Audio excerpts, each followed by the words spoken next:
Sir ಎಷ್ಟು ದಿವಸ ಮಾಡ್ಕೊಂಡು ಹೋಗಿದ್ರಿ ಸರ್? 1 ಮಂತ್ ಆಯ್ತು ಸರ್. 1 ಮಂತ್ ಆಯ್ತು. ಏನ್ ತೊಂದರೆ ಇಲ್ಲ ಸರ್? ಏನಿಲ್ಲ ಸರ್. ಏನಿಲ್ಲ, ಆರಾಮ್ಸೆ ಕ್ಯಾರಿ ಯೂಸ್ ಮಾಡಿದ್ರಿ ನೀವು? ಮಾಡಿದ್ರಿ. Yes yes yes. ನೋಡ್ರಿ 1 ಮಂತ್ ಆಯ್ತು ಅವ್ರು ಯೂಸ್ ಮಾಡ್ಕೊಂಡಾರ. ಇವಾಗ ಆರಾಮ್ಸೆ ಇವಾಗ ಮತ್ತೆ ಸರ್ವಿಸಿಗೆ ಬಂದಾರ ನಮ್ ಕಡೆ. ಈಗ ಚೆನ್ನಾಗಿ ಕಾಣ್ತಲ್ರಿ ಸರ್? ಜನರು ಏನಂದ್ರಿ ಸರ್? ಇಲ್ಲ, ತುಂಬಾ ಅಪ್ರಿಸಿಯೇಷನ್ ಬಂದಿದೆ. ಎಲ್ಲಿ ಮಾಡ್ಸಿದ್ರ ವಿಗ್ ಹಾಕಿದಂಗೆ ಕಾಣಲ್ಲ, ರಿಯಲ್ ಹೆಂಗಿರುತ್ತೆ ಹೇರ್ ಹಂಗೆ ಇರುತ್ತೆ ಹೇಳಿದಾರೆ. ಹೌದು ಸರ್. ಬಹಳ ಮಂದಿ ಹೇಳಿದ್ರಿ. ಮನೆಯಲ್ಲಿ ಸರ್ ಎಲ್ಲಾರು ಮನೆಯಲ್ಲಿ ಎಲ್ಲರೂ ತುಂಬಾ ಅಪ್ರಿಸಿಯೇಟ್ ಮಾಡಿದ್ದಾರೆ, ಖುಷಿ ಪಟ್ಟಾರ sir? Okay sir, okay, thank you. ನೋಡ್ರಿ ಈ ಟೈಪ್ ಯಾಕಂದ್ರೆ ಎಲ್ಲಾರು ಖುಷಿ ಪಡ್ತಾರ. ಯಾಕಂದ್ರೆ ಹೇರ್ ಅಂದ್ರೆ ಬಹಳ ಇಂಪಾರ್ಟೆಂಟ್ ಅದ.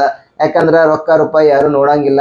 ನಿಮ್ದ ಸೌಂದರ್ಯ ಏನದಪ್ಪ ಅಂದ್ರೆ ಹೇರ್ ಅಂದ್ರೆ ಸೌಂದರ್ಯನೇ. ಯಾಕಂದ್ರೆ ಹೇರ್ ಇಲ್ಲ ಅಂದ್ರೆ ಅಷ್ಟೊಂದು ಸರಿಯಾಗಿ ಕಾಣಂಗಿಲ್ಲ ಸರ್ಗೆ. ಯಾಕಂದ್ರೆ ಆಗ ನಿಮ್ಗೆ ಬಿಫೋರ್ ತೋರಿಸಿದ್ದು, ಈಗ ಆಫ್ಟರ್ ಆಗೈತಿ. ಯಾಕಂದ್ರೆ ಅವರು ಈಗ 1 ಮಂತ್ ಆತ ಯೂಸ್ ಮಾಡಾಕ್ತಾರ. ಮತ್ತೆ ಸರ್ವಿಸಿಂಗ್ ಬಂದಿದ್ರು, ಫಸ್ಟ್ ಕ್ಲಾಸ್ ಸರ್ವಿಸಿಂಗ್ ಆಗೈತಿ ಸರ್. ಸರ್ ಹೆಂಗಾಗಿ ಸರ್? ಸೂಪರ್ ಚೆನ್ನಾಗೈತಲ್ರಿ? 1 ಮಂತ್ ಆತ ಯೂಸ್ ಮಾಡತ್ತೀರಿ, ಏನು ತೊಂದರೆ ಇಲ್ಲ, ಏನಿಲ್ಲ ಸರ್. ತರ ನೀವು ಟ್ರಾನ್ಸ್ಪರೆಂಟ್ ಯಾರಿಗೆ ಲುಕ್ ಬೇಕಾಗಿತ್ತಪ್ಪ ಅಂದ್ರ ಇದು, ಯಾಕಂದ್ರ ಸೂಪರ್ ಹಿಂಗ್ ಮಾಡ್ಕೊಡ್ತೀವಿ ನಾವು. ಸೂಪರ್ ಅಂದ್ರೆ ಏನ್ರಿ, ಒಟ್ಟ ಏನು ತೊಂದರೆ ಆಗ್ಬಾರ್ದು ನಿಮ್ಗೆ, ಆ ಟೈಪ್ ಮಾಡ್ಕೊಡ್ತೀವಿ. ಯಾರ್ಯಾದ್ರು ಮಾಡಿಸ್ಕೋಬೇಕಾದ್ರೆ ನಮ್ಮನ್ನ ಕಾಂಟ್ಯಾಕ್ಟ್ ಮಾಡ್ರಿ, ಕೆಳಗೆ ಕಾಣಿಸೋ ನಂಬರ್ಗೆ ಕಾಲ್ ಮಾಡ್ರಿ.